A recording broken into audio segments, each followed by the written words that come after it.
Jadi kalau kita lihat misalnya sedekah bumi termasuk perbuatan yang musyrik berdasarkan ajaran Islam, itu tentu perbuatan makhluk jin. Siapakah namanya? Bisa sengkunir, bisa sengkunai, bisa ini, bisa siapa aja. Yang jelas sumbernya dari mereka. Iya. Mereka mudah untuk memberikan ilham kepada manusia, terutama tokoh-tokoh spiritual. Dan rata-rata tokoh spiritual pasti tatanya aja ke Guryang. Ente mau adat mana aja, suku mana, nanya ke Guryang. Ya entah dengan bahasa leluhur, manggil leluhur dulu, wah kesurupan. Ayah naon cu, cu. Pasti tempat tanya ke Guryang. Ente tanya biasanya kalau mau bangun rumahnya tanya sama Guryang itu. Iya kan? Bangun rumah kalau orang-orang zaman dulu tuh harus pakai apa namanya? Dia diparak tuh. Bendera. Iya, bendera merah putih, terus ada bekas padi tuh. Oh iya. Padi. Dan lain sebagainya. Itu yang nyuruh siapa? Guryang itu. Pakai gabah. Iya, Guryang yang nyuruh. Pakai ini, pakai itu. Itu Guryang. Karena Islam tidak mengajarkan hal-hal seperti itu. Teringat ini Pak Ustadz, pengakuan Sang Hyang Burung Pak Ustadz waktu di Kediri, bahwa Prabu Jayabaya juga masih mengandalkan ramalan 9 bintang itu Pak Ustadz. Oh, iya. Itu luar biasa itu kalau udah mampu menguasai itu. Ilmu falak. Cuman sejak diutusnya baginda Rasulullah SAW, ilmu itu semakin tumpul. Sebelum Nabi diutus, sebelum Nabi dilahirkan, wah itu tukang ramal itu jitu semua itu. Karena langit belum ada penjagaan. Tukang ramal itu jitu. Ya kalau lihat bintang, oh ini ramalannya begini itu tepat. Begitu Allah mengutus Nabi, Nabi dilahirkan, dijaga semua pintu langit. Makanya kan ada di surah As-Saffat itu. Rujuman lisyayatin, sebagai rujum, apa namanya? Tombak. Senjata kepada para setan. Seperti itu. Itu sejak Nabi Muhammad dilahirkan. Makanya kelahiran Nabi itu banyak diketahui tukang-tukang sihir. Para jin-jin tua itu pada tahu, ini alam beda nih, pasti ada sesuatu yang besar di muka bumi ini. Pergilah kalian mencari tahu, ada kejadian apa di belahan bumi yang lain. Disebarlah pasukan iblis. Sampai akhirnya ke kota Mekah. Ada di pasar namanya, saya lupa, pasar Ukasah atau pasar apa itu. Orang lagi ngobrolin tentang Rasulullah SAW. Oh, ternyata inilah yang membuat pintu-pintu langit dijaga. Inilah yang membuat alam itu berbeda. Lapor langsung ke iblis. Lapor dan. Wah, ternyata Allah mengutus manusia terbaik yang menjadi penutup para nabi. Namanya Muhammad Rasulullah SAW. Kaget iblis di situ. Wah, bahaya, job bisa sepi ini kalau begini. Hilang. Iya.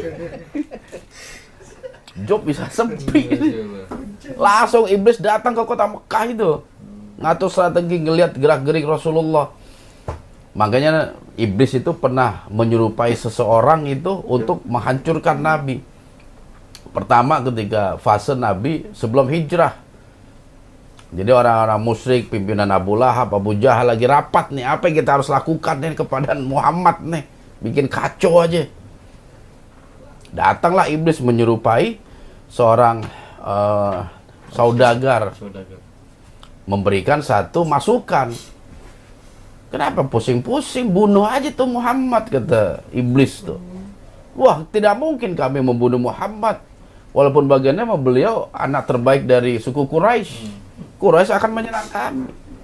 Bukan seperti itu. Pilihlah pemuda-pemuda di antara suku-suku kalian. Ketika pemuda-pemuda dikumpulkan dan membunuh Nabi, Quraisy nggak akan punya kemampuan mengalahkan suku-suku yang ada yang udah bersatu. Pikir, iya juga ya. Iya juga pikir. Ya udahlah, atur nanti malam kita bunuh. Nah, Allah memberikan wahyu kepada Nabi tentang pertemuan itu akan membunuh Nabi. Dari situlah Nabi memutuskan untuk hijrah. Idenya ide iblis. Terus yang kedua pada perang Badar. Iblis memberikan semangat kepada pasukan kaum musyrik pada waktu itu. Nyemangatin. Begitu lagi perang dia kabur. Dicari nggak ada. Wah, enggak. Dia kan dipanggil. Oi, kenapa kabur lagi? Terus dia jawab gini. Aku berlepas diri apa yang kalian lakukan karena kalian tidak melihat apa yang aku lihat. Malaikat semua. Wah, kamu naik kontak iblisnya. Itu peran iblis di masa Nabi. Habis itu hilang maksudnya. Hilang, nggak mau dengan nongol lagi dia. Jobnya langsung sepi. Pensiun dia langsung. Karena apa? Makin lama Islam semakin menyebar di Jazirah Arab. Suku-suku banyak yang syahadat, Muslim dan lain sebagainya. Kehabisan job. Tapi itu dia, namanya iblis dan para tentaranya nggak putus asa mereka. Tetap nyari celah-celah agar mampu kembali untuk menghasut manusia. Sampailah pada masa kita, Muslim tapi kerjaannya pesugihan. Muslim mintanya kepada setan. Muslim mintanya ke kuburan, ke pohon, ke batu. Seperti itu. Padahal Nabi dulu itu berjuang agar manusia tidak memberikan penghormatan kepada makhluk. Iya. Lata bentuknya apa? Kuburan. Uzza bentuknya apa? Pohon. Manat bentuknya apa? Batu. Hubal bentuknya apa? Patung. Dari perunggu, dari emas. Nabi hancurkan itu. Oh, kita nggak boleh ngeliat ada pohon angker dikit, pohon gede dikit, pohon aneh dikit.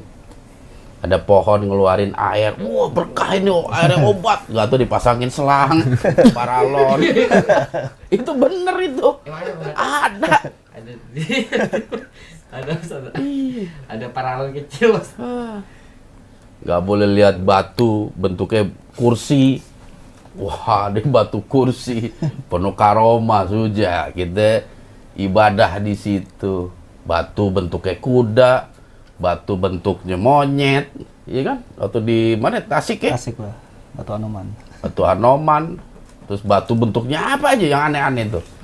Untung nggak ada batu mirip ente tuh, Pi. Wah, ini batu mirip Lepi ya dilihatnya. Iya, langsung ada aja yang nancepin dupa, ngasih sajen. Seperti itu. Petilasan-petilasan juga sama. Nggak boleh lihat gundukan batu. Dia ngewirid di situ nyari ilham. Wah, dapat ilham. Wah, ini makamnya wali siapa. Padahal orang ngerapihin batu doang di pinggir hutan. Disangkanya kuburan. Hah? Ente ada yang pernah ikut nggak waktu harlahnya Koril Bogor tuh, waktu di Sentul? Itu juga cerita lucu tuh. Iya. Jadi ada laporan ke ada Pak Ustadz, wah ini lokasi ini ada kuburan keramat ya katanya. Kuburan keramat gimana? Ini panitia gimana? Ada kuburan keramat di kita nyewa villa. Yang benar ada sajennya lagi katanya. Loh, kacau, pindah aja kalau gitu. Apa sajennya? Air putih. Di samping kuburan ada air putih. Ayo kita lihat-lihat gitu. Ada ngomelin panitia nanti gimana ngecek deh lokasi. Itu dalam lokasi villa kita ada makam keramat, ada sajennya. Pas dilihat ada aqua gelas tuh. Itu sama gundukan batu. Anda lihat, wah curiga juga. Siapa penjaga villa ini? Anda nanya. Ada nanti dipanggilin itu Mang siapa gitu, panggilin. Mang, ini teh naon? Anda bilang. Ini bekas Mamang minum. Terus ini gundukan batu, ya Mamang rapihin aja. Bukan kuburan, Mang. Bukan gitu. Jadi dia cuma ngerapihin doang batu, bentuknya memang mirip-mirip kuburan. Ini bukan kuburan bang, bukan. Lama habis nyapu taman, istirahat di sini sambil minum aqua, nyender di batu, ditaruh di situ, di ke atas. Nah ada Korwil ngeliat, wah di kuburan keramat, ada saja. Aduh, bener. Itu coba ada di pinggir hutan itu kayak begitu. Langsung diwiritin gitu. Di siapa, wah wali ini, wali itu namanya. Banyak kan begitu. Kalau mau jujur para kuncen tuh rata-rata begitu. Yang nggak tahu sumber ya. Seperti itu. Dan itu udah banyak kita saksikan di lokasi seperti itu banyak. Bang kita harus waspada atau seperti itu. Jangan ada gundukan tanah, gundukan batu, dianggap ini makam. Langsung diterawang. Wah, terawang triwing. Bukan cek hodam lagi tuh, cek makam. Gitu. Siapa ini? Wah, ini penyebar agama Islam. Pasti begitu. Padahal belum tentu juga. Banyak. Iya, banyak. Dan sayangnya bukan orang-orang awam aja melakukan ini. Kadang orang-orang yang pinter banyak melakukan hal-hal seperti itu. Banyak banget. Banyak. Yang pada akhirnya orang banyak tersesat lantaran ucapannya gitu. Padahal mungkin dia nyebutnya sengaja, nggak sengaja atau sederhana lah. Nah ya Pak Ustadz, ini gundukan tanah apaan sih gini? Coba seterawang. Ya, emang bekas makam ini. Jangan-jangan makam wali ini zaman dulu penyebar Islam. Cuman kita doang, itu diingat. Akhirnya diwiritin, ini wali siapa ya? Itu menyebarnya di situ. Padahal cuma asal ini doang. Asal nyebut doang. Jangan-jangan ini makam wali nih. Dari kata-kata jangan-jangan, akhirnya beneran itu. Wah, terawang lah, malam wiritin gitu. Nggak tahu muncul sesosok. Pakai jubah, pakai ini ngaku. Saya syekh ini, saya lah yang dimakamkan di sini. Tolong rawat ya, bersihkan ya. Karena banyak makam awal itu dari situ. Mimpi seseorang suruh ngerawat, ada di sana tuh gundukan batu. Pas didatang, wih bener gundukan batu, sama kayak di mimpi. Minta dirawat, dibersihin dan lain sebagainya. Akhirnya dirawat, dibersihin. Ini siapa namanya? Dia tidur lagi, dia ngewirit lagi, dapatlah nama.